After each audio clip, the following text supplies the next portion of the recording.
Part 3. You will hear two students called Jean and Thomas discussing their sports science course. First, you have some time to look at questions 21 to 24.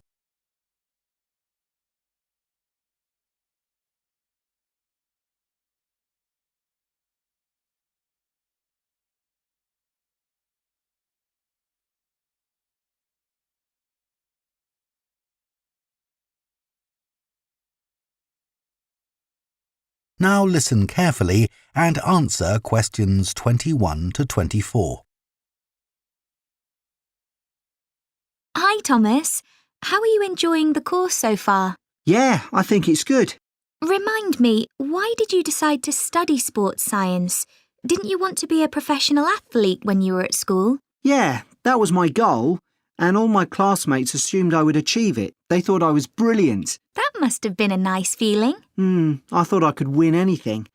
There was no one who could run faster than me. Exactly. So what happened? Did your mum and dad want you to be more academic? Not at all. Perhaps they should have pushed me harder, though. What do you mean? I think I should have practiced more. What makes you say that? Well, I went out to Kenya for a couple of weeks to train. Really? Oh, I didn't know that. I was chosen to go there out of loads of kids and run with some of the top teenage athletes in the world. And I was so calm about it. I just kept thinking how fortunate I was. What a great chance this was. Everyone back home was so proud of me. But once we started competing, I very quickly realised I wasn't good enough. That must have been a huge shock. I thought, this can't be happening. I was used to winning. I'm sorry to hear that. It's okay. I'm over it now, and I think it's much better to do a university course. And this one has such a variety of sports-related areas. It's going to be good. Oh, I agree. I chose it because of that. Before you hear the rest of the discussion, you have some time to look at questions 25 to 30.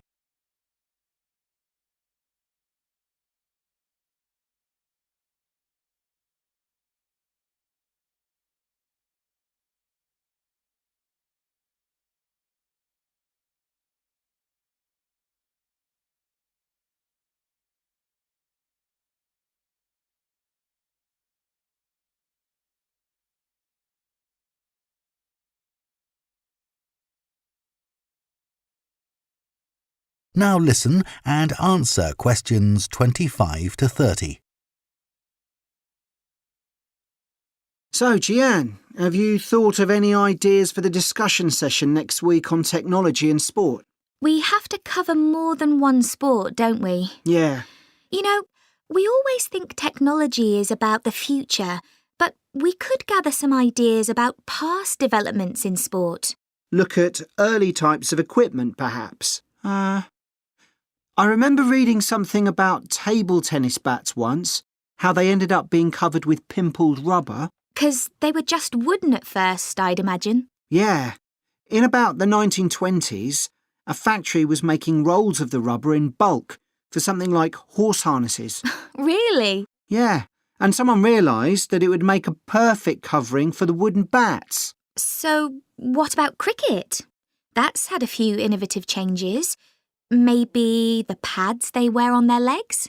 I don't think they've changed much, but I'm just looking on the internet. And it says that when the first cricket helmet came in 1978, the Australian batsman who first wore it was booed and jeered by people watching because it was so ugly. Wow! Players have to protect themselves from getting hurt. I mean, everyone wears one now. Unlike the cycle helmet. Well, unless you're a professional. But you're right, many ordinary bikers don't wear a helmet. Hey, look at these pictures of original helmet designs. This one looks like an upside-down bowl. Yet the woman's laughing. She's so proud to be wearing it. It says serious cyclists ended up with wet hair from all the hard exercise. I guess that's why they have large air vents in them now, so that the skin can breathe more easily. OK, so we've done helmets. What about golf balls? Or better still, golf clubs. They've changed a lot. Yeah. I remember my great-grandfather telling me that because a club was made entirely of wood, it would easily break and players had to get another. There's no wood at all in them now, is there? No, they're much more powerful. The same must be true of hockey sticks.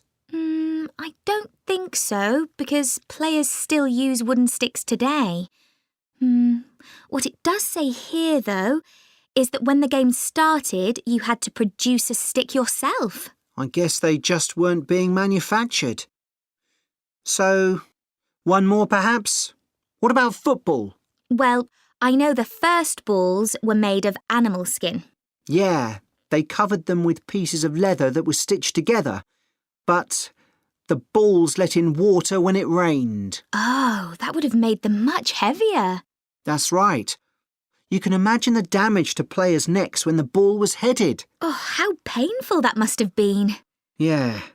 Well, I think we can put together some useful ideas and... That is the end of part 3. You now have half a minute to check your answers to part 3.